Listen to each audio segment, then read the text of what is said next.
Good evening, everyone. Good evening. It's episode 240 of Rail Natter.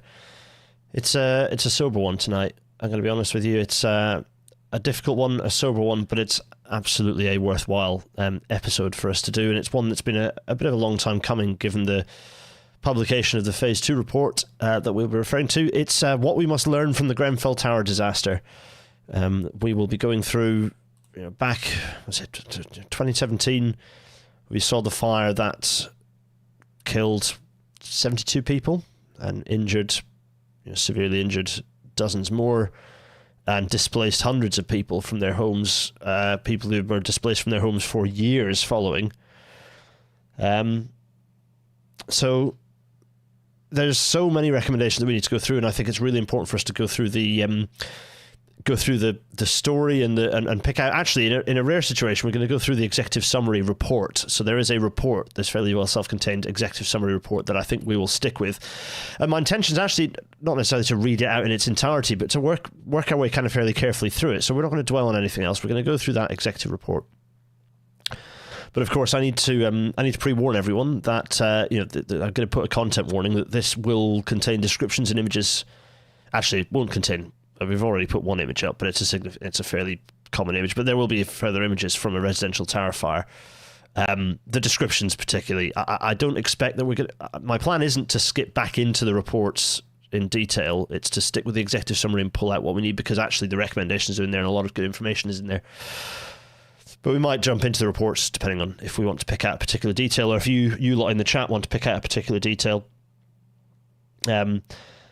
We're going to go through, and actually, Gareth, your question there, what I failed to understand about Grenfell, actually I don't understand completely, is why the duck has no one been prosecuted. Well, we'll find out, and the reason is because if you follow the prosecutions, they go right into the heart of government, and government decisions being made under the previous government, previous versions of the previous government, and indeed under the preceding government to that one, which is largely the same as this government. So, everyone comes out of this grubby. And we're going to go through and read that executive summary because there is so much to learn, but the recommendations in particular, that is what we're going to do tonight.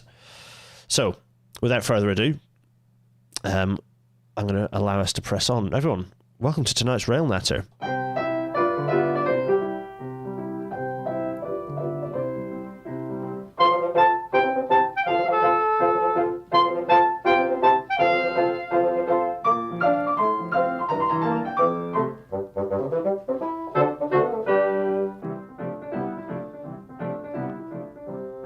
And as the Intercity 225 fades away, yes, either the engine is as chipper as ever, and this is going to be, I think it's going to be a bit of a dark and difficult episode, but we're here together, we're going through it, and the thing that we have to be optimistic is the wrong word, but there's a chance here for us to learn. There's a chance for us to go through these recommendations and learn and do our very best to ensure that we do not let this happen again. And we're in the midst of some of the similar austerity measures being applied to our rail industry, so there are things that we must not allow to be applied to our industry that have been applied to others, in the case of housing, architecture, residential developments, and of course all the other systemic stuff and the social murder that goes with it. WTYP, another podcast on which I'm a co-host, covered this disaster and covered it very well, and the subsequent reports being published are well worth going through yourself, to be honest. You can download all the PDFs, go through, well worth doing so. But we're going to go through now. We're going to see what we can learn in the context of us as Rail Natter with the chat. This is a live one, so we're all here, the chat's here. There's a lot that we can learn, and I think that the report, the executive summary of the report is really nicely set up, but we are going to start with a little bit, just a very brief bit of news to line us up for next week's episode as well. So, a brief interlude. It's funny, I've been watching all these very popular, YouTube channels that have a person here talking. Hello, that person like me talking. The person talking is always very stylish, and I just realised that I go back through and look at all the things that I'm wearing in all these episodes, and I am never looking stylish. It's there we are. If we're going to have a bit of a laugh, it's at my expense. So I'm here with my ancient knackered buff. This Marks and Spencer's jumper that has got, I believe, got a stain. Yeah, there's a stain in the middle of it. That's a Lana-based dribble of some kind that ended up there. Thankfully hidden by the microphone for the most part. and my hair's a mess, and I'm on shit. So yeah, maybe I should make maybe we'd be pulling the big subscriber numbers, you know, the 100Ks if I was a bit more tidy, looked after myself. Who knows? I'm comfy. I'm wearing some. Oh, I'm wearing these slippers. The slippers that I'm wearing. They have fat face, and they've given up a bit. They've given up, so it's disappointing. But you'll be glad to know I am wearing slippers. So that's. I'm also wearing trousers, but I'm not going to take those off and show you. That would be no good at all. Right, so, we're doing some news. I wanted to give us a bit of something to laugh at. Me, easy victim for us all to have a bit of cheer before we get into the thick of this episode. No, there's some things we can cover in the news. So first of all, in the news, will Haig do it? Will Louise manage to actually do some of the things she's talking about? There's two things she's talking about. The first thing is promising this vision-led approach for project funding, which is potentially exciting if we find out that it actually sticks and Treasury have anything to do with it. So let's have a look at what that is. The switch could have a lasting impact for transport for decades to come, moving us away from business case development. Yes, this is something that we've been talking about for a very long time. If it can happen, great. This is exactly what I've been talking. It's funny how much Louise has been saying things that she has seen me saying, which is good. She still follows me on Twitter. I hope she's read the book. If not, I need to post a copy to Louise Haig with a signature in it. It's a good idea. Maybe I should do precisely that. Anyway, send one to Pete as well. Anyway, so that's exciting. And also, what's interesting, we've got to see what it turns into. Of course, that's important. The other thing is, tomorrow we're going to be seeing the vision for an integrated national transport strategy. Now, these things have been talked about for a very long time, and we've always just seen it as words. But Louise is fixated on trams, which is no bad thing. Let's see what that looks like, and we will be picking that up the next week. So, spoiler alert for what next week's episode is. We will be picking that document up and going through it and ranking it and applying a certain number of golden pandrel clips to it as well to rank it. So, this will be very interesting to see what this looks like. Tim Davis is not impressed by the new tram-like buses on the Route 358 in London. Everyone's calling them tram-like. They're just buses with a funny soft front end. Anyway, so that's the news for now. There's quite a lot of other news that I want to pick up, but I'll save that for I'll save that either for next week or for the following week. In the meantime, that is the news. We must now talk about. Let's bring my small face back because we're going to get straight into it. So, on the 14th of June 2017, there was a fire. There was a fire in Grenfell Tower in. Well, it's like Notting Hill area, isn't it? It's West London, and here it is viewed from quite the distance away, and you can see there's a lot of smoke here. What happened? Well, a fridge caught fire, and actually, we're not going to go into the great details about it because others have covered the detail. What we're going to talk about is very briefly, just give a quick. I want to go through the timeline a little bit because I think it's important to get people to have people clear in their head as to what was happening, and the timing of everything going on. I want to go through that, but then we're going to just get straight to the report. So to start with, it was early in the morning. This was happening, by the way, so particularly dangerous because everyone's sleeping and there's a much slower response at that time of day. So at 54 minutes past midnight, there's a 999 call from flat 16 on the 4th floor saying there's a fire. And within 15 minutes of that, or precisely 15 minutes later, the fire breaks out onto the cladding on the east face of Grenfell Tower, this large residential block. So that's 1:09 that the cladding is reached. By 1:30, the fire has spread to so fire is now spreading upwards out on the outside of the building and across, over onto the north, with the wind direction and the position of the fire in relation to the rest of the building. It then spreads to the north elevation, so the north face of the building, and then also works its way up that side of the building as well. So,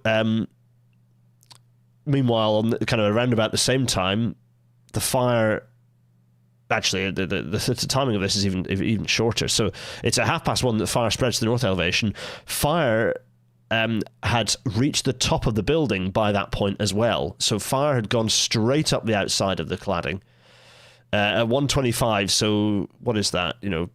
Barely half an hour after the first 999 call. There's another 999 call saying that smoke is entering the flat from the lobby, floor 14. So half an hour has passed and the cladding has burned right the way up, halfway up the side of the building.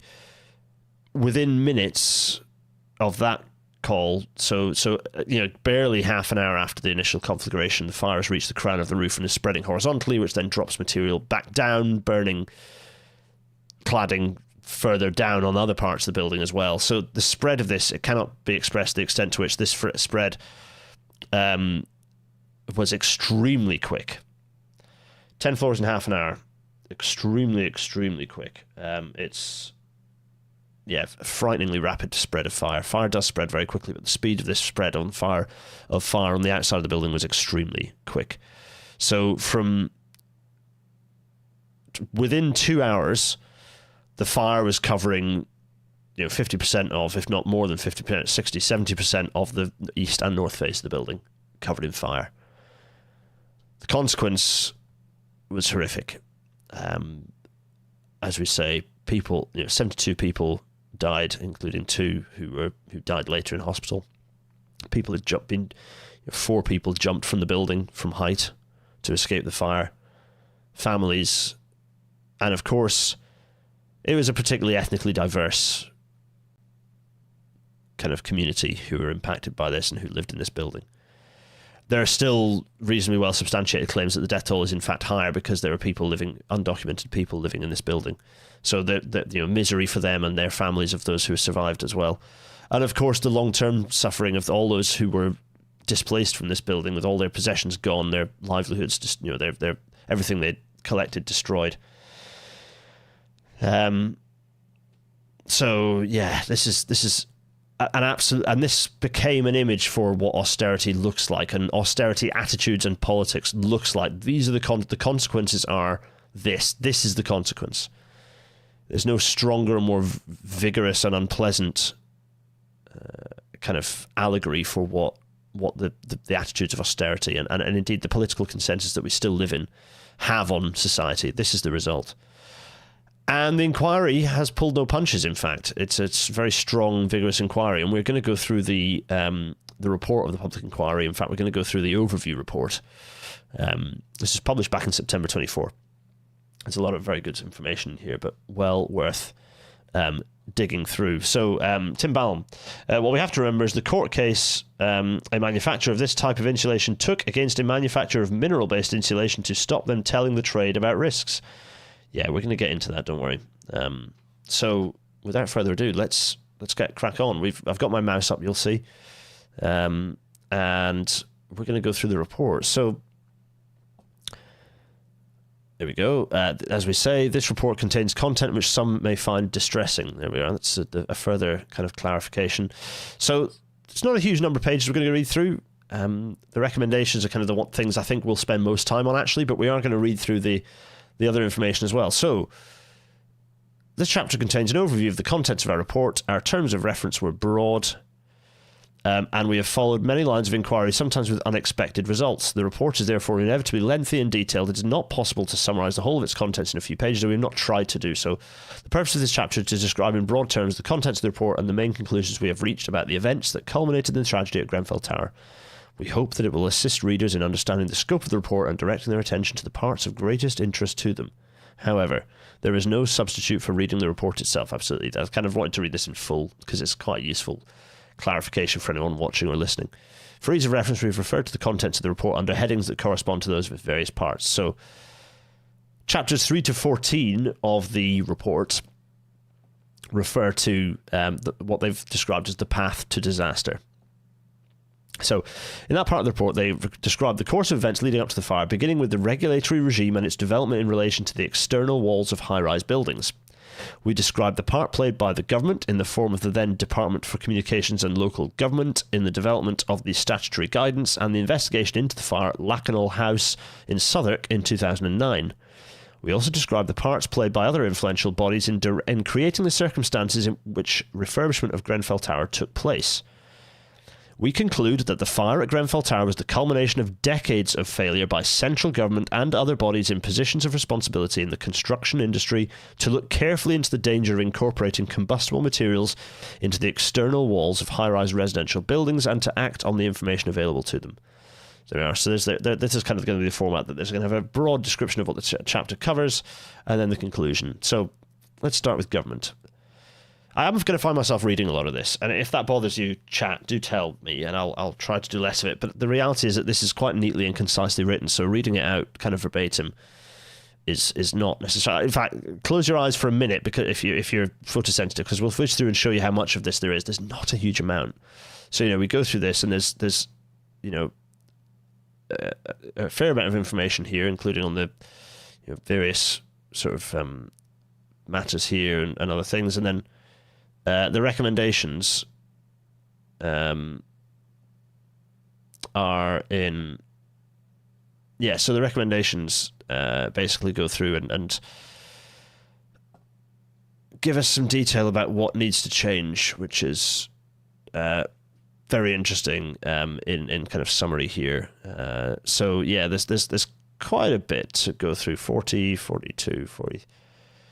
Yeah, so there's a few of the recommendations. So yeah, there's just a bit I think we'll go through and dwell on. Yeah. Some of the recommendations here are kind of oblique and refer back to the report in a way that's difficult to pick through. And where that's the case, we'll push over them, but it might be that you think that those are worth revisiting and in the future, and perhaps we can do. So, yeah, I gotta say, what's the point in trying to summarise a summary when that summary says what needs to be said? Well, yeah, quite. We'll start with the government. In the years between the fire at Knowsley Heights in 1991 and the fire at Grenfell Tower in 2017, there were many opportunities for the government to identify the risks posed by the use of combustible cladding panels and insulation, particularly to high-rise buildings, and to take action in relation to them. Indeed, by 2016, the department was well aware of those risks, but failed to act on what it knew. In particular, it failed to heed the warning of the Environment and Transport Select Committee in December 1999 that it should not take a serious fire in which people were killed before steps were taken to minimise the risks posed by some external cladding systems. So that's 1999 that we were talking about risks from combustible cladding materials on the external part, on the outside of buildings. It also failed to implement or keep under review the committee's recommendation that the large-scale test that had recently been developed should be substituted in approved document B for previous requirements relating to the fire safety of external cladding systems, thereby abandoning Class 0.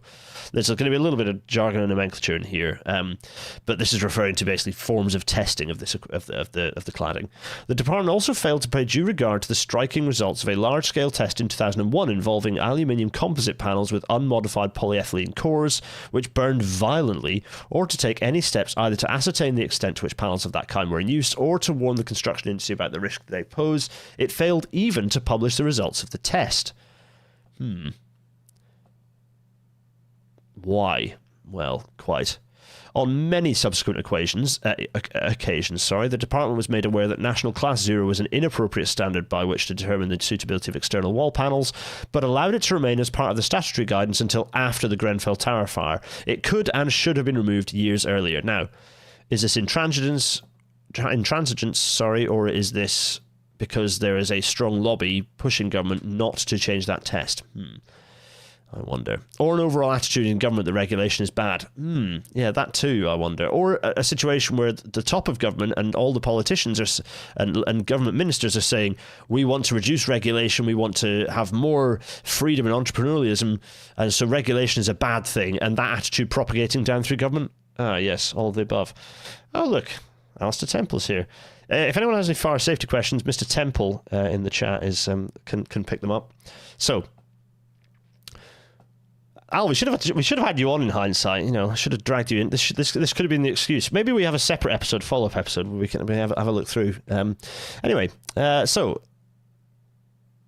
on the review of approved document B carried out by the department between 2005 and 2006 provided an opportunity to clarify the guidance on compliance with functional requirement B, but the language used was vague and ill-considered words were added at a late stage in the process without proper consultation. That's very familiar to me with the way that Treasury meddles with strategic documents, so we'll see what the document tomorrow says. But this meddling from government departments that are... it might not be malicious input from private entities, but it can be competing interests within government of, oh no, don't put that wording, that's a bit limiting, and or that's a bit restrictive, and that might result in people having to change things or alter their cladding, or a product might not be available that currently sold might not be able to be sold in the future. We might not be able to compete on a global market if we're not allowing ourselves to produce these materials, these sorts of things. Between 2012 and 2017, the department received numerous warnings about the risks involved in using polymeric insulation and aluminium composite panels with unmodified polyethylene cores. It also became aware of several major cladding fires abroad involving products of those kinds. By 2013, at the latest, it knew that approved document B was unclear and not properly understood by a significant proportion of those working in the construction industry, and by February 2016, it had become aware that some in the industry were worried that combustible insulation and aluminium composite material panels, ACM panels, we're going to start referring to these as ACM panels throughout, by the way, with the kind of the frothy cores, were routinely being used on high-rise buildings in breach of functional requirement B4. So in breach of this regulation, right?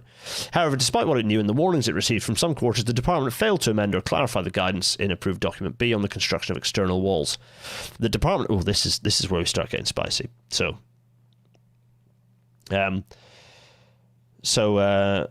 let's go with the department itself was poorly run in as much as the official with day-to-day responsibility for the building regulations in approved document B was allowed too much freedom of action without adequate oversight. Oh, yikes. He failed to bring to the attention of more senior officials the serious risks of which he had become aware, and they in turn failed to supervise him properly or to satisfy themselves that his response to matters affecting the safety of people's lives was appropriate.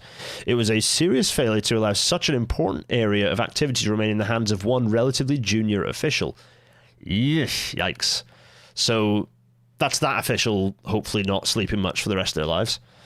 The Building Research Establishment, originally BRE, and then before that, originally known as the Fire Research Station, had been established in 1921 as a government body to carry out research into and testing of construction methods and products. Yes, you know what's coming, folks.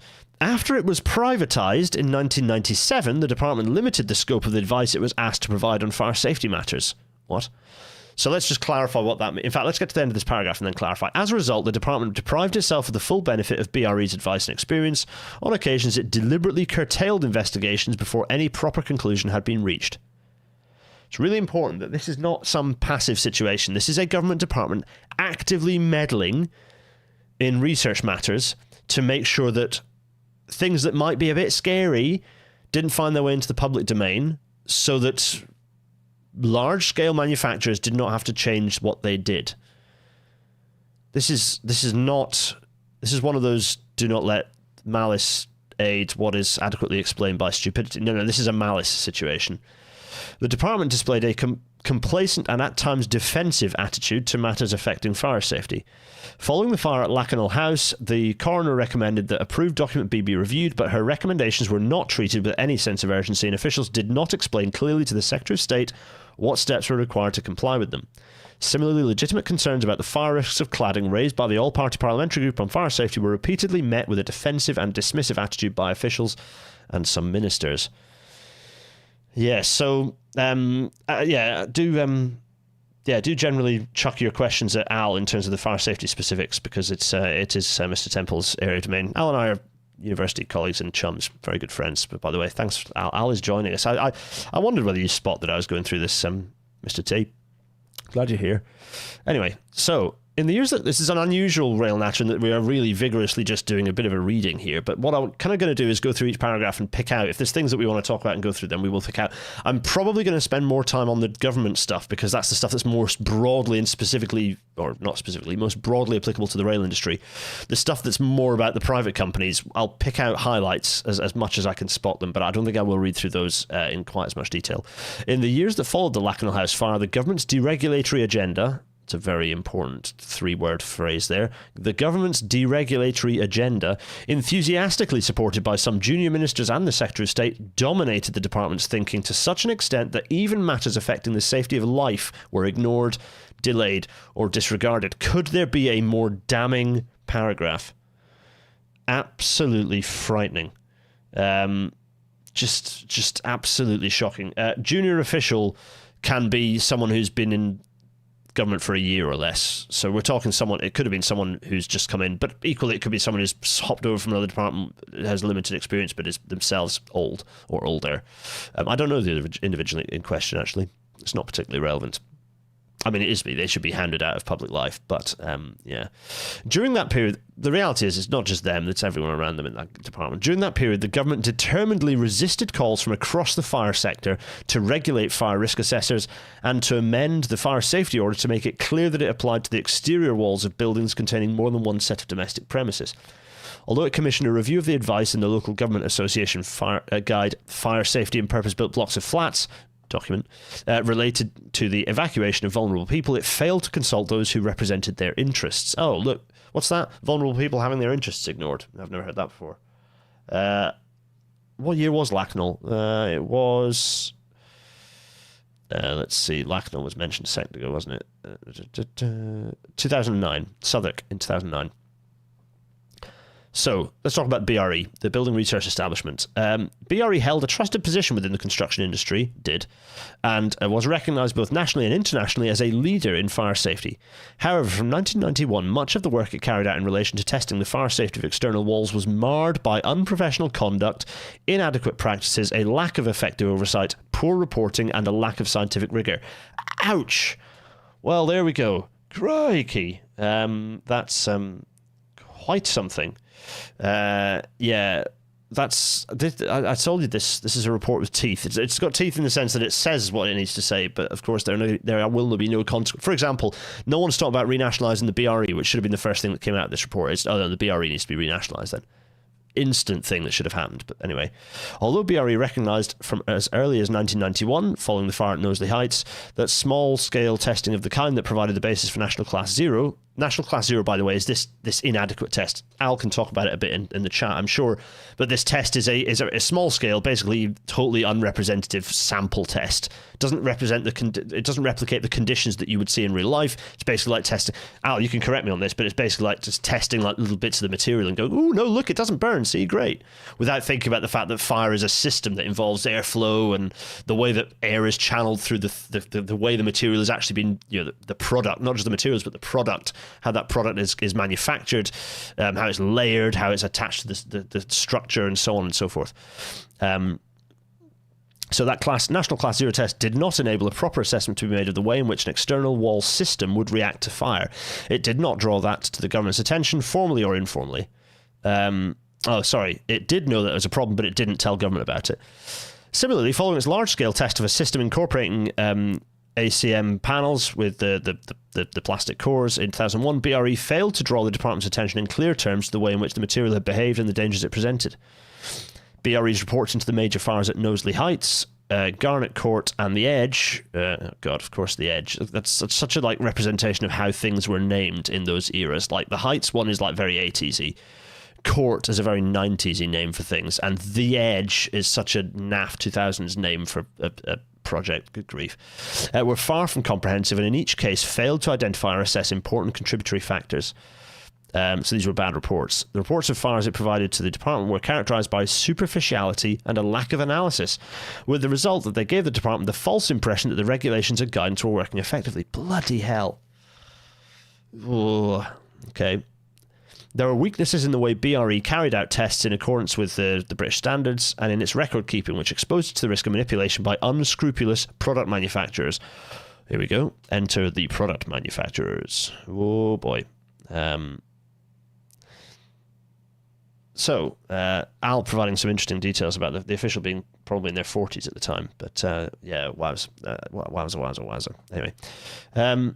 So here we go. Unscrupulous product manufacturers, as happened in the case of the second test carried out for Celotex, the manufacturer of the insulation specified for use on Grenfell Tower. Senior BRE staff gave advice to customers such as Kingspan and Celotex on the best way to satisfy the criteria for a system to be considered safe. Let me just lay that out in clear terms. They told product manufacturers how to cheat the test. That's what happened there. Thereby compromising its integrity and independence. In some cases, we saw evidence of a desire to accommodate existing customers and to retain its status within the industry at the expense of maintaining the rigor of its processes and considerations of public safety. This is called regulatory capture, but this is like regulatory capture squared. It's, yeah, grim. The unprofessional behaviour of some of BRE staff was in part the result of a failure to provide them with adequate training in their responsibilities. So again, that's a section well worth reading in great detail. Right. So here we go. So into part 3, which is the testing and marketing of products. I think we'll go through this a bit more quickly, but we can dwell on stuff if you fancy it. Al, also, Mr. T, if there's something in particular which you think is worth picking out of this that you think is pertinent, give me a paragraph number that you reckon is something that you reckon is pertinent to the broader discussion. So I'll read the first 2 introductory paragraphs, though. So, one very significant reason why Grenfell Tower came to be clad in combustible materials was systematic dishonesty on the part of those who made and sold the rain screen cladding panels and insulation products. They engaged in deliberate and sustained strategies to manipulate the testing processes, misrepresent test data, and mislead the market. In the case of the principal insulation product used on Grenfell Tower, Celotex RS5000, the building research establishment was complicit in that strategy. I mean, it's incredible. It's good that these accusations are being as blunt as they are. It's incredible that nothing has happened as a result of this. Like, these people should be dragged to a gulag and left to rot. It's frightening, absolutely frightening. Those strategies succeeded partly because the certification bodies that provided assurance to the market of the quality and characteristics of the products. Here we go, sorry. The certification body. So we're now talking about the certification body that provided assurance to the market of the quality and characteristics of the products. The British Board of Agreement, BBA, and the Local Authority Building Control, LABC, failed to ensure that the statements in their product certificates were accurate and based on test evidence. UKAS, the body charged with oversight of the certification bodies, failed to apply proper standards of monitoring and supervision. So everyone's just looking the other way. So Al is saying Class 0 isn't from a single test, but a combination of 2 small-scale tests, a surface spread of flame test, one of the British standard ones, and a measure of the energy release from the surface burning of a product. So these are very, small scale, as in they're measuring very localized metrics, I suppose. They're not looking at the system. They're not looking at the way it's installed. They're not looking at the likely realistic behavior. They're just looking at some very narrow metrics and sort of as a proxy for how they might behave. Alice was saying an example of the inadequacy of Class 0 as a measure is that combustible products with an aluminium film can achieve Class 0. So there we go. So So I'm going to go, I'm going to skip through this. The first company we're going to talk about here is Arconic Architectural Products. So we're going to skip through to, they provided the rain screen panel using the external wall of Grenfell Tower. I'm going to skip forward a couple of paragraphs. By late 2007, Arconic had become aware that there was serious concern in the construction industry about the safety of the types of panels they sold, and had itself recognised the danger they posed. By the summer of 2011, it was well aware that the Reynobond 55PE in cassette form performed much worse in a fire and was considerably more dangerous than in riveted form. Nonetheless, it was determined to exploit what it saw as weak regulatory regimes in certain countries, including the UK, to sell Reynobond 55PE in cassette form, including for use on residential buildings. Take this company, take all of its documentation away from it, release all of its people, and anyone who was within the board or management part of that company can see, as I say, I don't believe in the carceral state, but these people will be the ones leaving those prisons last. Let's put it that way. Despite the knowledge gained from cladding fires in Dubai in 2012 and 2013, God, I remember those. Al, I remember those because we were talking about them. Those ones. Arconic did not consider withdrawing their product in favour of the fire-resistant version then available. Instead, it allowed customers in the UK to continue buying the unmodified product, giving them to understand it would tell them if it was unsuitable for the use to which they intended to put it, although without any intention of doing so. So they basically implied, oh, if this wasn't safe, we'd tell you. They implied that and had no intention of actually telling anyone about it. So there we go. Yeah. So they decided in 2013 they'd kind of they'd recertify it as less, you know, like as less usable. However, it did not pass that information to its customers in the UK or to the assurance authority. That was not an oversight. It reflected a deliberate strategy to continue selling the product in the UK based on a statement about its fire performance that it knew to be false. That's right, lying to the public in such a way that they can set fire to them. Horrifying. Sorry about my sniffs. As you can tell, I'm still ill. So yeah, in 2014, the French testing house, the kind of BRE equivalent, reclassified the panels to less safe, but Arconic failed to inform the British assurance body of those revised classifications. So yeah, there we go. Although Reynobond 55P required some degree of fabrication and could not be used in the form in which it left the factory, Arconic persuaded the BBA to issue a certificate that drew no distinction between the different forms of fixing. It concealed important information from the regulating authority, the assurance authority, in particular the test data relating to the product in cassette form that showed that it performed much worse than in riveted form. It caused the BBA to make statements in the certificate that Arconic knew to be false and misleading. Marvellous. Let's talk about Celotex. So this is another company.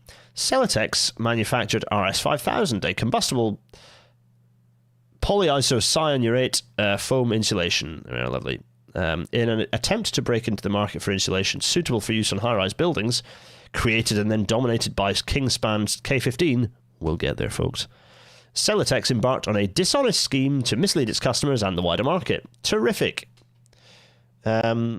I wonder what was. Let me just do a quick Google. Let's just do a quick Googling here of Celotex.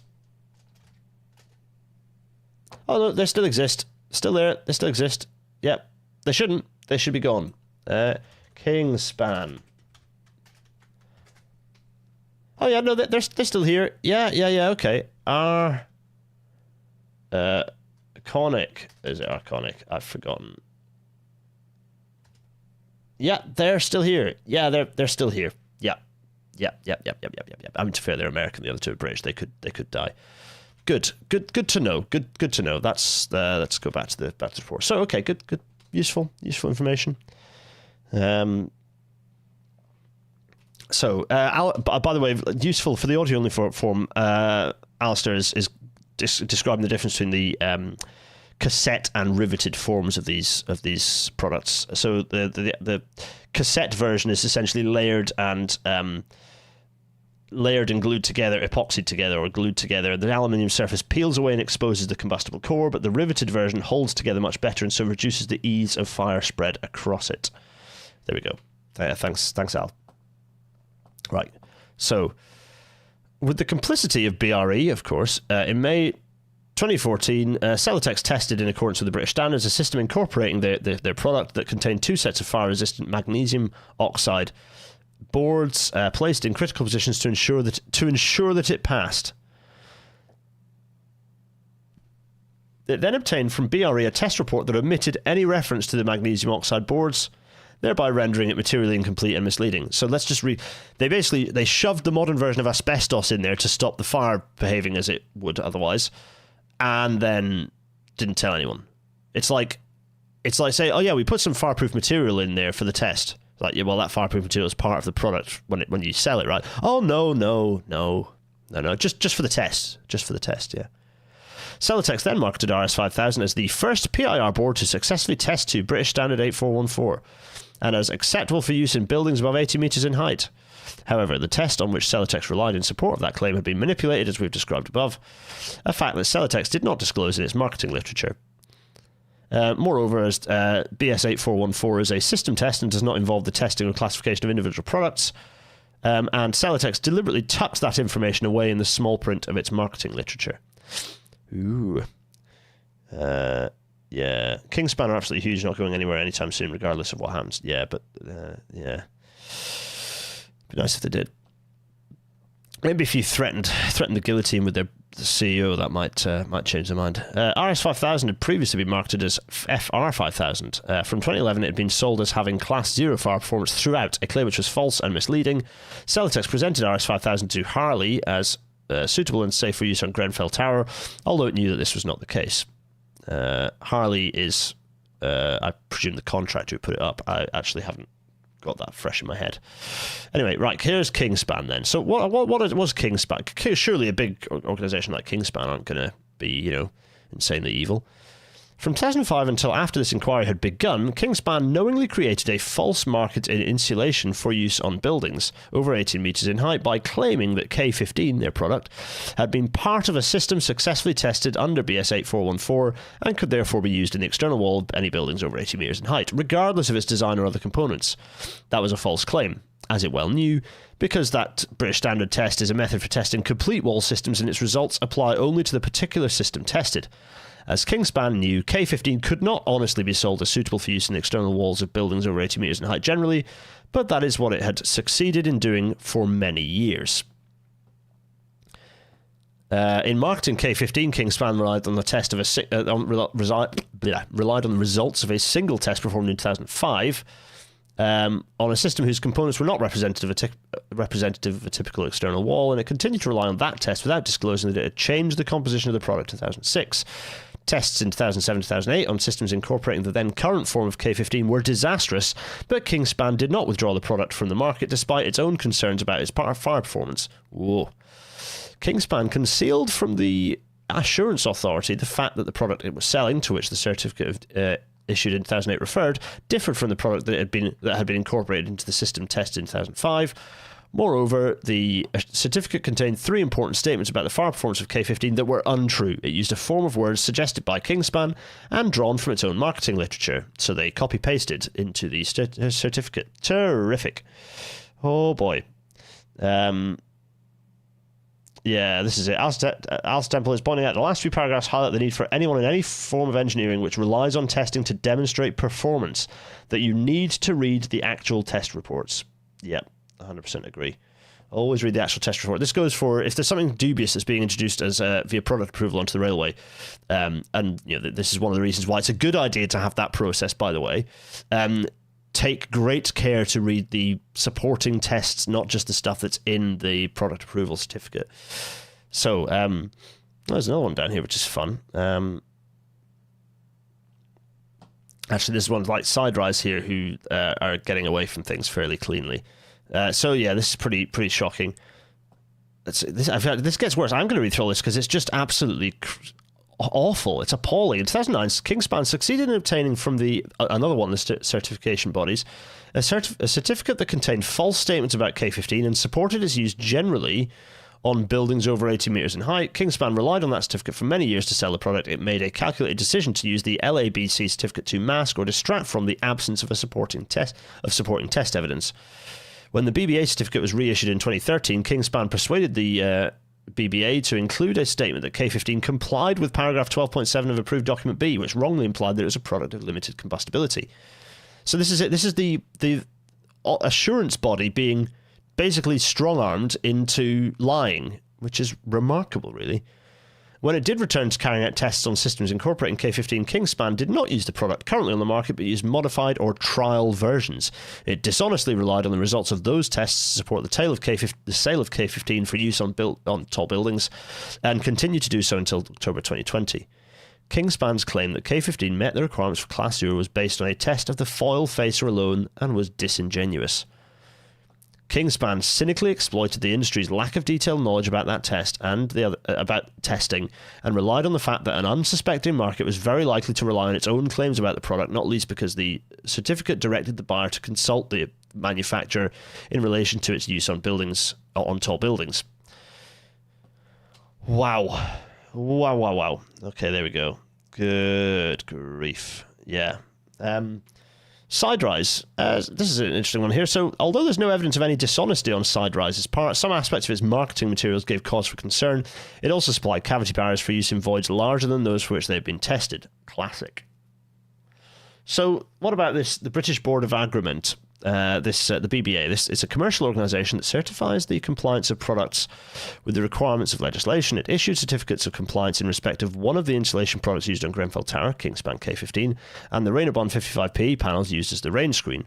Its certificates were accepted in the industry largely without question, but its procedures were neither wholly independent nor rigorous and were not always rigorously applied. So, this is... And so I'm going to skip through this. There's clearly lots of stuff about false statements. I'm going to read the last paragraph, though. Until December 2013, the BBA effectively allowed the contents of the certificates relating to Kingspan K15 to be dictated by Kingspan itself, including the requirement to seek advice from Kingspan in relation to the use of the product on tall buildings. The BBA did not assess any aspect of the product's manufacture, testing, or fire performance before it issued the certificate, which is its job, by the way. Wowza. Yeah, Daniel Smith, I agree that corporate manslaughter would be a neat way to do all this, but alas not. I don't think we'll see anything from this. It's like, we've learned so much from this, is what all the politicians who are themselves have blood on their hands as well are going, yeah, we've learned so much from this. It's important that we move forwards. Well, I bet it is for you, isn't it? Move forwards. I hope you don't sleep at night, mate. And then the LABC, the Local Authority Building Control, is a body formed by local authority building control departments in 2005 to provide support with training and technical matters. It must take its share of the blame for the acceptance by the market of these products. For tall buildings, there was a complete failure on the part of the LABC over a number of years to take basic steps to ensure the certificates it issued in respect of them were technically accurate. It was vulnerable to manipulation because its processes were not implemented rigorously enough. Ouch.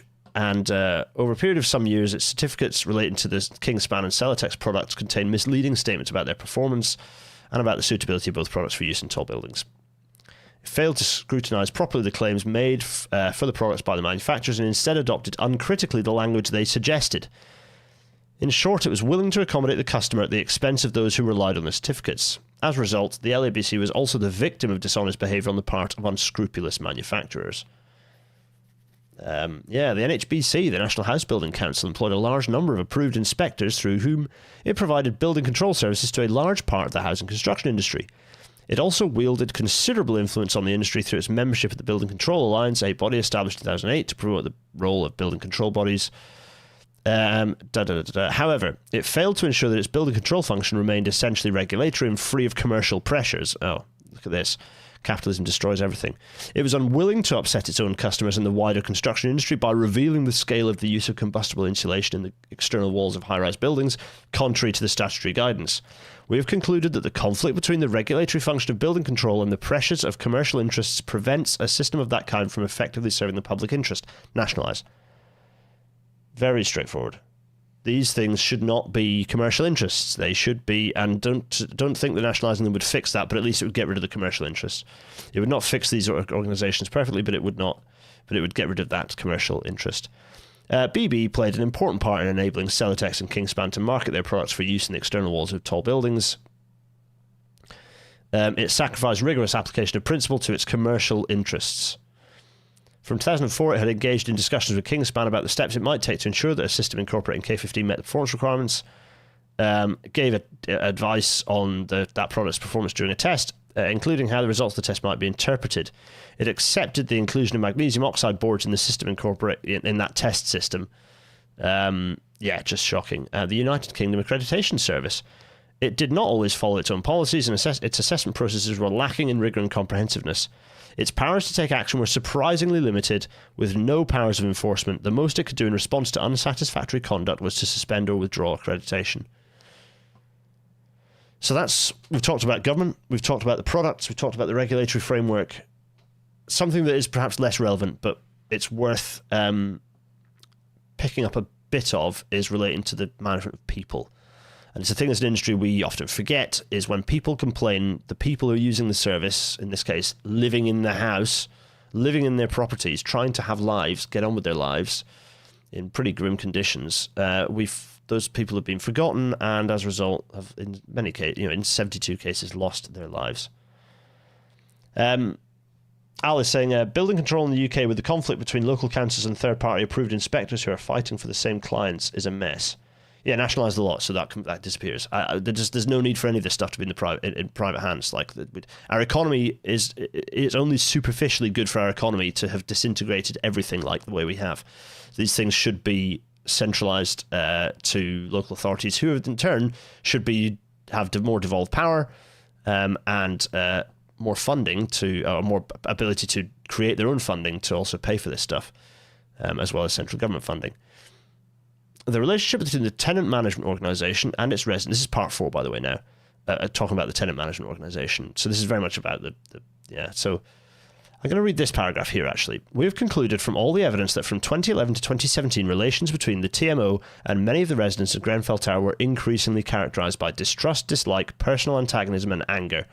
Some, perhaps many occupants of the tower regarded the TMO as an uncaring and bullying overlord that belittled and marginalised them, regarded them as a nuisance or worse, and failed to take their concerns seriously. For its part, the TMO regarded some of the residents as militant troublemakers, led on by a handful of vocal activists, principally Edward Daffarn, whose style they found offensive, because it was effective, by the way. This is how these things usually work, is when you're being annoyed by people who are organising, it's because they're doing a good job and they're starting to be able to hold you to account. The result was a toxic atmosphere fueled by mistrust on both sides.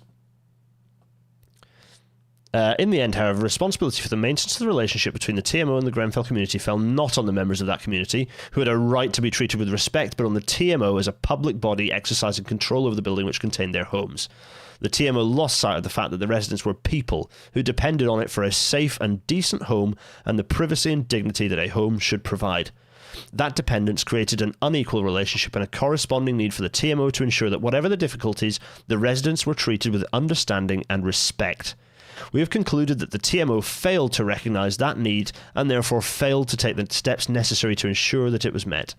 However irritating and inconvenient it may at times have found the complaints and demands of some of the residents of Grenfell Tower, for the TMO to have allowed the relationship to deteriorate to such an extent reflects a serious failure on its part to observe its basic responsibilities. Tenant management organisation is kind of like a kind of a letting agent, but for like public housing, well, for like kind of part privatised public housing, like part privatised social housing. To sort of summary, it's basically the landlord. Yeah, thanks, O'Neill. That is essentially what it is. So this is a key point that is pertinent to us, is that we often treat our passengers. I'm thinking a lot about disabled passengers actually here, because this is the misery that we the language that is occasionally used, and perhaps more than we'd ever care to admit in the rail industry, of like, oh, it's another bloody person in a wheelchair. Oh, they've pulled the cord and we can't. They're a nuisance. The language that people have recorded on that disabled people have recorded on their phones being used by people in the rail industry to describe them disparagingly is absolutely abhorrent, and it's time enough. That needs to be gone, absolutely gone. And the same for other people who try and across our railway, whether it's the way that passengers' concerns and the fact passengers we've talked about used to being unsafe for years, and they've been just ignored because they're not real. They're the pig people. They aren't. What do they know? Well, they're using the station, pal. Things like that. Examples like that are where there's a lot to learn here, but also the specifics in this case cannot be ignored. This is absolutely grim. Situation, and again, resulting from one of the consequences of creating lots of intermediary bodies who are able to very conveniently, and indeed by the very nature of their creation, they are created to forget that these people are human, so that they can cut costs. That's why these intermediate organisations often exist, rather than being just a direct part of the, rather than being a part of the local authority. Right, here's the bit that Al's most interested in, probably the bit that we will continue to skip through a bit, is the management of fire safety at Grenfell Tower. Actually, there's a lot that's pertinent here, so I will try and go through as much of it as possible, actually. The Royal Borough of Kennington and Chelsea, which is the local authority, and the TMO were jointly responsible for the management of fire safety at Grenfell Tower. The years between 2009 and 2017 were marked by a persistent indifference to fire safety, particularly the safety of vulnerable people. We've examined in detail a wide variety of matters that have led us to the conclusion that have led us to that conclusion. The most prominent of which we set out here. I'm just going to... So, RBKC was responsible for overseeing the TMO's activities, not monitoring its operations on a day-to-day basis, but its oversight of the TMO's performance was weak, and fire safety was not subject to any key performance indicator. the absence of any independent or rigorous scrutiny by RBKC of the TMO's performance of its health and safety obligations, and in particular to its management of fire safety, was a particular weakness. RBKC took little or no account of an independent and highly critical review of fire safety carried out for the TMO in 2009.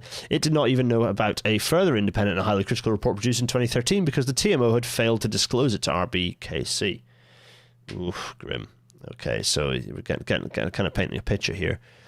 The TMO's performance of its own functions and the effectiveness of RBKC's oversight depended on full and candid reporting by the TMO's senior management to its board.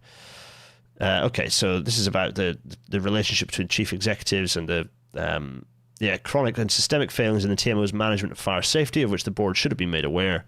And these are individuals consistently fail. It's interesting seeing them named here. Robert Black consistently failed to tell either the board or RBKC of the London Fire Brigade's concerns about the TMO's compliance with the fire safety order or the steps taken to enforce it. Although in 2009 an independent fire safety consultant had recommended that a fire safety strategy be prepared, nothing was done until November 2013, and a strategy had still not been finally approved by the time of the fire. The TMO's only fire assessor for its entire estate, Carl Stokes, was allowed to drift into that role without any formal selection or procurement process. Wowza.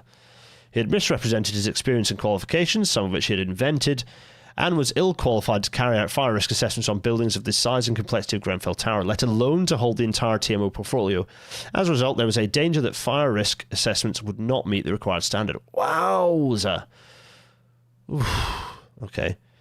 Although Mr. Stokes' methods for carrying out fire risk assessments generally reflected the Health and Safety Executive's 5 steps for managing risks, the LGA Guide and PAS 79, they suffered from serious shortcomings. Crikey. So that's shocking. There was no adequate system for ensuring that defects identified in fire risk assessments were remedied effectively and in good time. So even if they were picking stuff up, there was no process by which to actually fix them and check that they had been fixed. Certain important features of the fire prevention measures at Grenfell Tower were not of an appropriate standard. For example, the new front doors installed by the TMO in 2011 and 2012 did not meet the fire resistance standards suggested by approved document B because the TMO had failed to specify the correct fire safety standard when ordering them. Inspection and maintenance regimes affecting fire prevention systems did not reflect best practice, were inconsistently followed. Sorry about the sniff, everyone. Good grief. The Grenfell Tower fire revealed the importance of ensuring that the responsible person under the fire safety order collects sufficient information about any vulnerable occupants to enable peeps to be prepared. Basically extraction plans, right? That's a personal extraction plan. Is that right? I'm making that up. Personal extraction and evacuation plan. Something like that. I'm imagining essentially like, here's a vulnerable person. They have specific needs. Here's how they will be taken out of them in particular will be taken out of the building. When appropriate and in the event of a fire, appropriate measures to be taken to assist their escape. The TMO did take some steps to gather information of that kind, but its data systems were not properly coordinated. Oof. The TMO's failure to collect such information about it to a basic neglect of its obligations in relation to fire safety. Personal evacuation plan. Yeah, thanks. It is just personal. There's not like another word. It is just personal evacuation plan. Yeah, fine. Right, part 6 now talks about the refurbishment of Grenfell Tower. Whew. Okay. Right. In this part, we trace the origins of the refurbishment project and its relationship to the Kensington Aldridge Academy and Leisure Centre projects.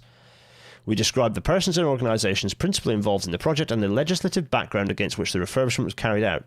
We also identify 2 significant problems relating to approved document B that in our view call for urgent attention. The first is the assumption that compliance with functional requirements B3 and B4 will provide a high degree of compartmentation, thus rendering evacuation of the building unnecessary. The second is the tension between functional requirements of the building regulations and the prescriptive language of the guidance and the propensity of many in the industry to treat the guidance as definitive. Okay. We explain how the Calc project influenced the appointment of Studio E as architect and describe the way in which the TMO manipulated the procurement process to avoid having to put the contract for architectural services out to public tender. Artelia was appointed by the TMO as consultant, having acted as employer's agent and quantity surveyor for the Calc project. So the Calc project was fun and nice and everyone was happy, and so we just we disappointed those folk again. You know, a lot of this could be easier if some of that was just in-house. You wouldn't have to go through a procurement process and those people could be held accountable, or they'd screw up in exactly the same way. But again, at least there wouldn't be a profit motive. Some of those incentives for bad behaviours wouldn't exist, right? The initial plans for the refurbishment ran into difficulties because the estimated cost of the project produced by the principal contractor on the calc project exceeded the budget by a significant margin. However, in about May 2013, the TMO's former emphasis on maintaining the momentum of the project changed to one of saving cost. That led in turn to a recommendation, reluctantly supported by Artelia, that a principal contractor should be appointed through a formal procurement process. Such a process was then implemented. Although Ryden's tender was judged to be the most competitive, it still exceeded the TMO's budget. As a result, although the TMO had received advice from its lawyers that it would be improper to do so, it entered into discussions with Ryden before the procurement process had been completed, leading to an agreement that if Ryden were awarded the contract, it would reduce its price to an acceptable level. Interesting. Although Studio E had wanted to use zinc rain screen panels, cost became an increasingly important consideration for the TMO, and eventually an aluminium composite material, ACM, Reno Bond 55PE, that old chestnut, was chosen, largely on the grounds of cost. Okay, yep. Minimum viable product. Personal emergency evacuation plans now, Jonathan Dixon says. Thanks, Jonathan Dixon. Yeah, as I said, it's basically risk assessment. Jonathan Dixon kind of clarifying, basically risk assessment that if someone is movement impaired and what they need to do in the event of an emergency. So yeah, whatever form, whether disability or some other form of issue, you know, elderly or what have you, what to do when there is an emergency. So, Ryden was able to offer a substantial saving through the use of ACM panels as a result of its relationship with its intended cladding subcontractor, Harley. Oh yeah, Harley, that's their name has come back up again. The choice of combustible materials for the cladding of Grenfell Tower resulted from a series of errors caused by the incompetence of the organisations and individuals involved in the refurbishment. Studio E, Ryden and Harley all took a casual approach to contractual relations. They did not properly understand the nature and scope of the obligations they had undertaken, or, if they did, paid scant attention to them. They failed to identify their own responsibilities for important aspects of the design, and in each case assumed that someone else was responsible for matters affecting fire safety. Everyone involved in the choice of the materials to be used in the external wall thought that responsibility for their suitability and safety lay with someone else. Now, there's an easy lesson. Always take that responsibility on yourself. If it's something that's safety critical, as an engineer, as a track engineer, when I'm doing my day job, well, when I had a day job, when I'm normally doing my day job, and I am, this is going to become a two-parter, by the way, so because I want to keep going through this in detail, but I also don't want to make this a 4-hour episode. Actually, maybe I'll get you on for the next one as well. So yeah, we go through like the key message from this is in my as a you know, principal engineer, as a lead design engineer on any scheme.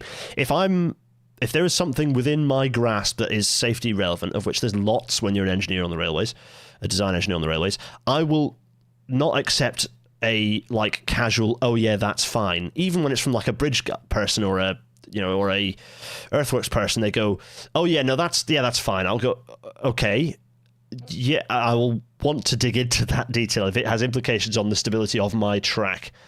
And as any engineer should, you should take personal responsibility on anything that you are not sure about. At no point should you be thinking, oh, that's their responsibility, I won't worry about that. It might be that the conversation is, okay, you've had the conversation with the other engineer and they have said, yes, that is my responsibility, and therefore you've handed over that responsibility. Great. I'm not saying that you do the job of everyone, but if there's any ambiguity over whose responsibility a safety element is, have the discussion with the other person, and confirm whose responsibility it is. That's absolutely critical. We have them they're incorporated into interdisciplinary reviews, and IDCs and IDRs in the railway world. That in advance of that, you should have established who has ownership for any risk through the risk assessment process. None of those involved in the design of the external wall or the choice of materials acted in accordance with the standards of a reasonably competent person in their position. They were not familiar with or did not understand the relevant provisions of the building regulations, approved document B, or industry guidance. Oh. So the designers here just didn't know what they were doing. This is remarkable. Studio E demonstrated a cavalier attitude to the regulations affecting fire safety, and Ryden and Harley relied on their previous experience rather than on any technical analysis or expertise. Oh boy. I have to say, if anyone's worried about the railways, it isn't this bad on the railways. I can just reassure you, having worked in the railways for 10, 12 years, it's never, like, in design, it just isn't this bad. If anyone's wondering why things, why people might get angry at our processes or angry that things take time, and I'm sure there are absolutely ways that we could improve that, and we don't need to create as much paperwork for doing electrification as we do, for example. But at least as an industry, I have to be honest, reading this is making my skin crawl. Like, it's not this bad in the rail industry. Crikey. Jonathan Dixon saying, yes, very, very good point. Very, very good point. And this should be a rude awakening to anyone who is thinking that we can strip back on regulation, safety, and standards. Because I constantly hear, we can do that. We can reduce the number of standards that hold us back when we design. It's like, no, the standards are written in blood, and we shall follow them and only improve on them. You know what? Although our criticisms are directed principally towards Studio E, Exova, Ryden, Harley and RBKC Building Control, the TMO must also bear a share of the blame for the disaster because it failed to ensure the position of Exova was clarified after Ryden had been appointed and the fire safety strategy was completed. Wait, who's Exova? Oh, Exova here was instructed by Studio E on behalf of the TMO to prepare a fire safety strategy. Oh, Exova is the fire safety strategy contractor, so presumably some consultant that did that work. Al can update me on that, I'm sure. Right, okay, so, yeah. I'm just whizzing through this paragraph here that is, that's right, I'm talking and also reading at the same time. You get good at this when you've done nearly 300 rail hours. We have identified many other aspects in which Studio E failed to meet the standards of a reasonably competent architect, of which the following are the most significant. It failed to ensure that the fire safety consultant completed the fire safety strategy for the refurbished building or advised Ryden and the TMO that it should be required to do so. It failed to understand that it was responsible for design work carried out by subcontractors. That's absolutely key. And so did not check because this is CDM stuff. It was the principal designer and therefore it holds total responsibility of all design work and all risk assessment work. It was responsible for the design work carried out by subcontractors and so did not check Harley's designs to ensure that on completion the building work would comply with the building regulations. It did not devise a proper cavity barrier strategy or check Harley's designs for the cavity barriers, and it failed to produce detailed drawings of the window reveals or to notice that the materials specified for the window infill panels were unsuitable. The fire safety consultant is getting severely walloped by their ineffectiveness of their safety strategy. We consider that the principal contractor, Ryden, also bears considerable responsibility for the fire. It gave inadequate thought to fire safety, to which it displayed a casual attitude throughout the project, and its systems for managing the design work did not ensure that its subcontractors and consultants properly understood their different responsibilities. Ryden itself did not understand where responsibility for individual decisions lay, and as a result, it failed to coordinate the design work properly. CDM 2015. Such an important document. It's really important that we get that document right. Jonathan Dixon here saying, Exova Warrington, small consultancy attached to a test house. Thanks, Al. Jonathan Dixon, whose inputs are being really very useful. So if you want to go back through the chat, go back through to see what Jonathan's saying. The question is what we have learned from history. The rail industry has learned from mistakes from the past, but when the need to save money is added to the mix, disasters happen. Absolutely agree. Yeah, 100%. Jack Elliott saying architecture is another industry that's gone from predominantly state employed to entirely privatized. Yes. Grim, just absolutely grim. So yeah, there's potentially more to look at. The replacement of the gas riser is I'm not too worried about that. That's part 7. It's a specific reference to the gas riser that is important. Right, so the next section, I'm debating whether to cover this section. This is very interesting. The London Fire Brigade section is chunky. You know what? Okay, let's go through, see if there's anything in this, because I'd quite like to get to recommendations and then do the recommendations in the next episode. Actually, it'd be very useful, Al, to have you join us to kind of interpret some of those recommendations where they might be a bit confusing to someone who's a layperson to your sector. So maybe that's a useful thing to do, because we've talked about the broad stuff, but actually recommendations, it could be really good to have you in on that, Al. So probably in a few weeks' time. Check your diary. We can do it live because live's always good, but if you can't do it live, then we can work out something else. Anyway, that's right. I'm organising an episode in episode. The LFB stuff is quite interesting. Yeah, okay, so do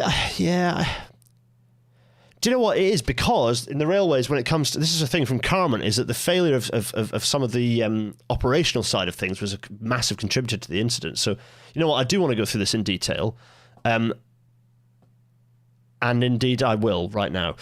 So, London Fire Brigade, Chapter 69 to 83. The Lakenhall House fire in July 2009 should have alerted the LFB to the shortcomings in its ability to fight fires in high-rise buildings that revealed themselves once more at Grenfell Tower on the night of 14th June 2017. Those shortcomings could have been made good if the LFB had been more effectively managed and led. In particular, it should have responded more effectively to its experience at Lakenhall House and made better use of the knowledge it had gained of the dangers posed by modern materials and methods of construction. Importantly, it failed to ensure that in the years immediately preceding the Grenfell Tower fire, regular training of a suitable kind was provided to its control room operators on handling many fire survival guidance calls concurrently and on their duties more generally. Senior managers at the LFB failed to take steps to ensure that its arrangements for handling fire survival calls reflected national guidance. So I know that part of this is... Alice Temple, I suspect also relevant on the railways in the frontline staff doing their best but undermined by structural issues and proper training situation. Yeah, and also training being privatised that then isn't detailed enough because the privatised training operator doesn't have the knowledge to actually keep up to date with technology. Yes, interesting that. All training should be in-housed into Network Rail. Yes, that's right. Or... to professional institutions when it's kind of professional knowledge, but in terms of safety critical and kind of that sort of training, like PTS should be done by Network Rail. Why is it being done by a subcontractor? It's just stupid. It makes no sense. As an example. So, those failures were attributable to a chronic lack of effective management and leadership. Oh, that's just describing the rail industry. Good. Combined with an undue emphasis on process. Also... pertinent to our sector. Senior officers were complacent about the operational efficiency of the brigade and lacked the management skills to recognise the problems or the will to correct them. Those managerial weaknesses were partly the result of an historic failure to integrate the operational departments and the departments responsible for support functions, in particular the control room. There was a tendency to treat problems of which managers became aware as undeserving of change or too difficult to resolve, even when they concerned operational or public safety. Those failures were compounded by an entrenched but unfounded assumption that the building regulations were sufficient to ensure that external wall fires of the kind that were known to have occurred in other countries would not occur in this country. Oh boy. Okay. I mean, that is why the standards exist, but we've just seen that the standards are so poorly adhered to and so poorly enforced that it's not a reasonable assumption to make. Yeah. Crikey. You have to pause for a moment and just wince on that. Who was mayor and therefore responsible for LFB in the years following Lakenhall House? Now, who was that again? Yeah. Let's see. The main failings on the part of the LFB that led to the shortcomings identified in the Phase 1 report included a failure to identify training needs combined with a system for commissioning new training packages that was cumbersome and slow. Privatised. Incident command training was poorly devised and was not effectively delivered. Inadequate provision was made for refresher training and regular assessment. The LFB failed to ensure that the knowledge of the dangers presented by the increasing use of combustible materials, in particular the risk of external fire spread and the resulting loss of compartmentation, held by some specialist officers, was shared with the wider organisation and reflected in training, operational policies and procedures.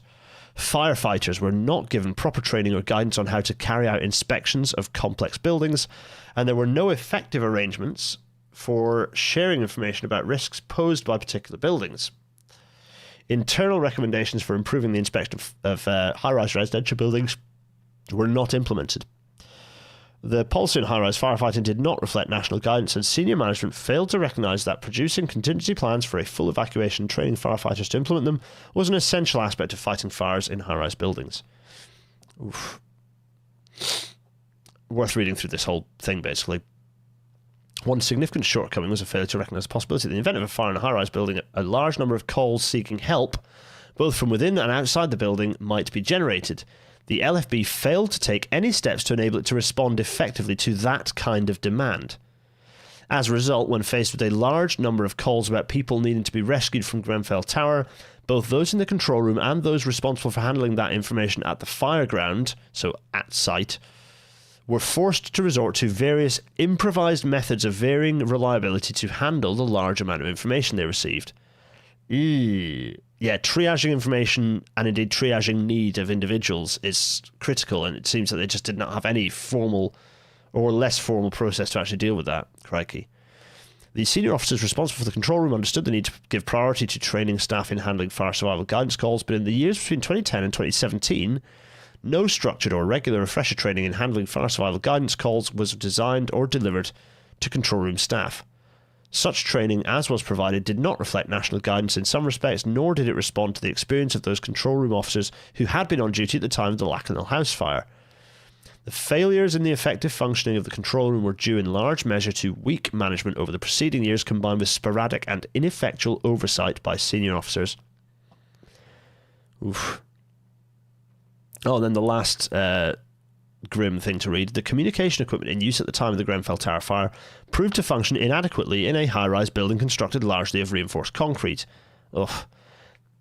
That was a well-known problem, but nothing had been done to alleviate it, and firefighters were not trained to recognise and respond to it. The LFB's approach was to do its best with what it had available. As a result, it failed to make sufficient efforts to modernise its equipment, thereby significantly impairing its operational efficiency. Bloody hell. The LFB's policies did not contemplate a widespread loss of communications or provide guidance on how it could effectively be restored. I mean, that's...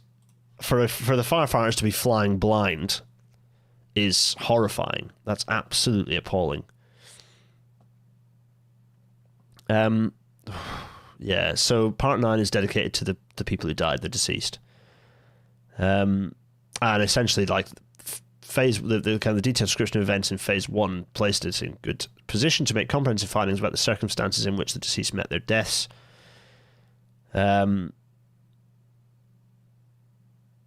Yeah, so that part begins the general introduction, followed by a description of the painstaking methods adopted to recover and identify the remains of the individual deceased.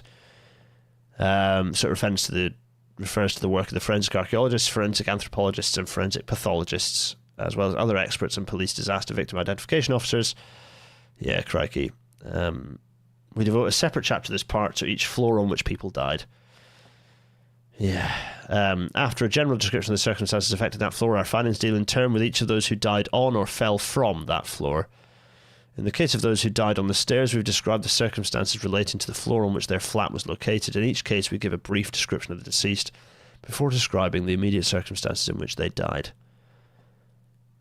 Although the evidence was sometimes rather confused, we've been able to make findings about emergency calls made by those who were trapped, the transmission of information from the LFB control into the incident ground, and thence to the bridgehead, and the deployment of firefighters in response. To the extent possible, we have made what we consider to be reliable findings about the time of death in each case, although in many cases there is inevitably a large measure of uncertainty.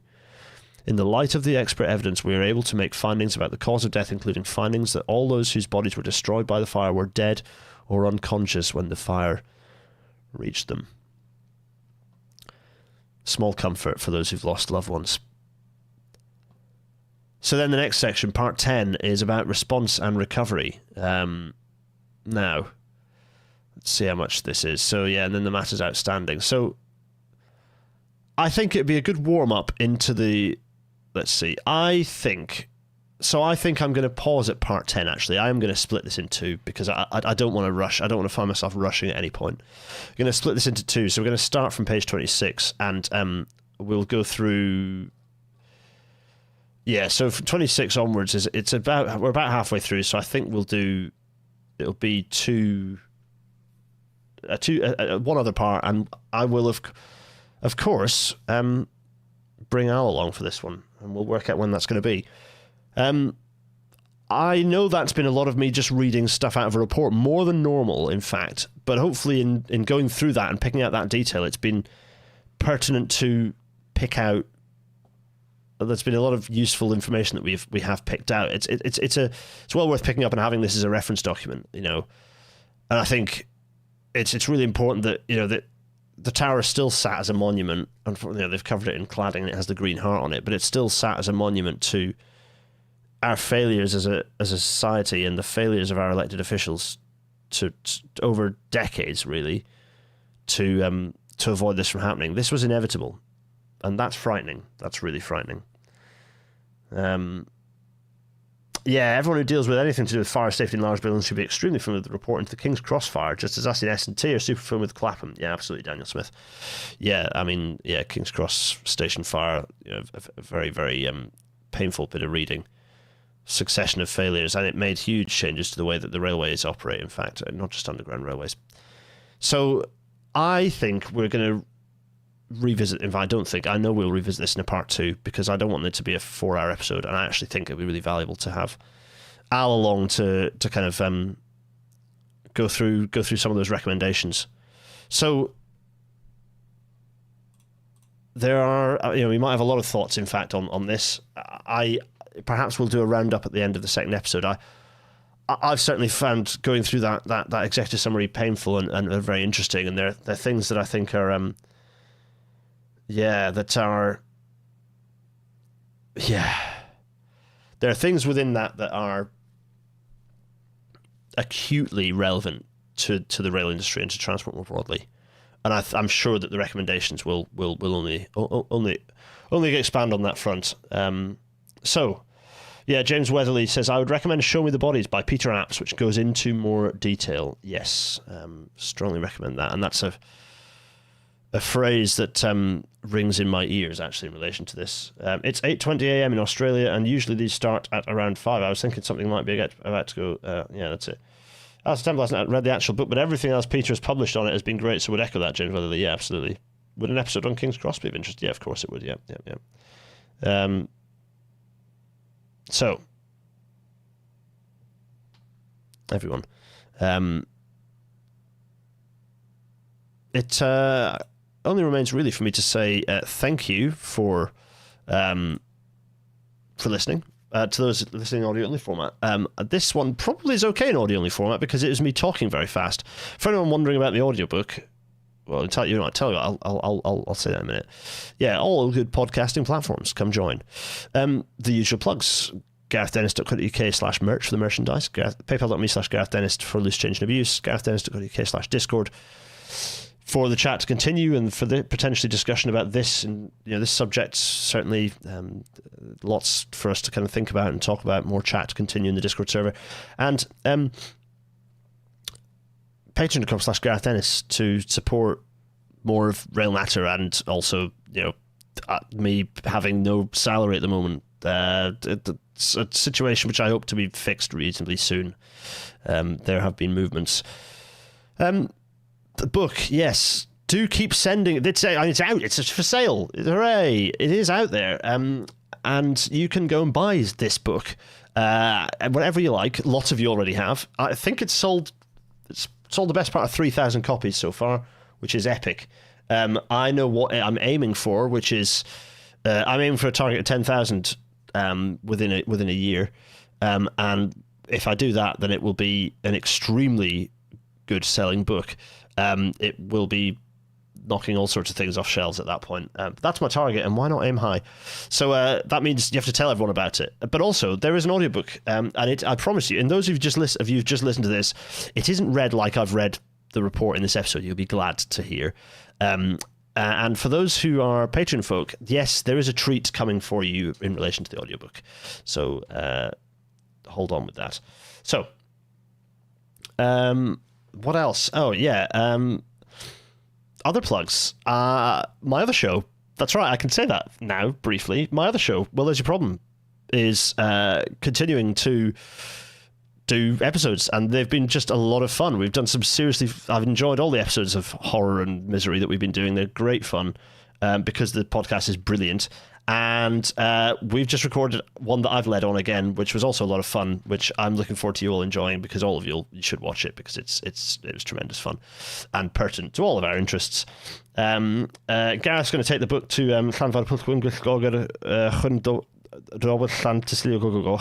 and on to Manchester early this month. Thanks, Gareth. That'd be lovely. Bit of Llanfad PG action would be marvellous to have the book in front of that sign. You might need to take a few photos though. I suppose you could do like a telephoto lens type situation. Anyway,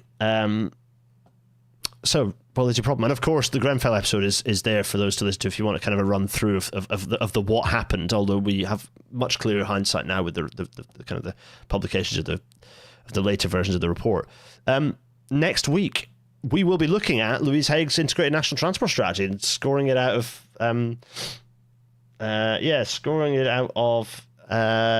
5 or however many golden Pandrel clips we deem it deserving of. So yeah, it'd be good to see whether it's any good or whether it's a complete waste of time or whether it says nothing or whether it actually is for once something useful. Because we've had lots of things that call themselves grand names like this and none of them have been any use whatsoever. And also Treasury doesn't care about them. So yeah, let's see what it actually says and let's see how much it refers to the vision-led stuff that Louise Haig's also been talking about. Let's see. Anyway, I'm going to go back to my large face. Thanks everyone for sticking with that one. That was a bit of a tough episode, but maybe a bit of a thick and sticky episode as well in terms of how we went through. But yeah, let's see what we come out with in the recommendations of part 2. But yeah, I enjoyed that. You know, I for what it's worth, I think it's a worthwhile exercise. I found that useful and also excruciatingly painful. It lets you know what things to hold on to as well within the that we do have in the rail industry, things that it's worth fighting for us to retain and to avoid and to ensure that Sophie's MVP thing is taken and those letters are never allowed to be put next to each other ever again. Yeah, let's see. Anyway, everyone, an absolute pleasure to have all of you along with me. In the chat, you're always a delight. Those of you who were providing useful information, Alistair Temple, people can find Alistair on various socials. He's an extremely good little artist as well. I don't know why I put the prefix little in there. He's not very little. Well, he's quite skinny, but other than that, yeah, good. If you're interested in fire safety and or art, then Al's your guy. Interesting mixture of all sorts. Go find that and find Alistair. So there, Al, you're getting a plug. Also, Jonathan, yeah, thanks for your inputs as well, and James and others who, you know, as well as all the usual suspects, of course. It's good to have you here, Kate, and everyone have you here. It was yes. Oh, the Grenfell link is in the chat. In fact, if you want to pop it in. Yes, and I will see you all next week. It will be another live one, so I'll see you all next week. There's some fun pre-records being set up of all manner and description. I need to get on with that, but I'm very disorganized. Anyway, enough me waffling. Everyone, have good rests of the evening, and I will speak to you all next week. Cheerio!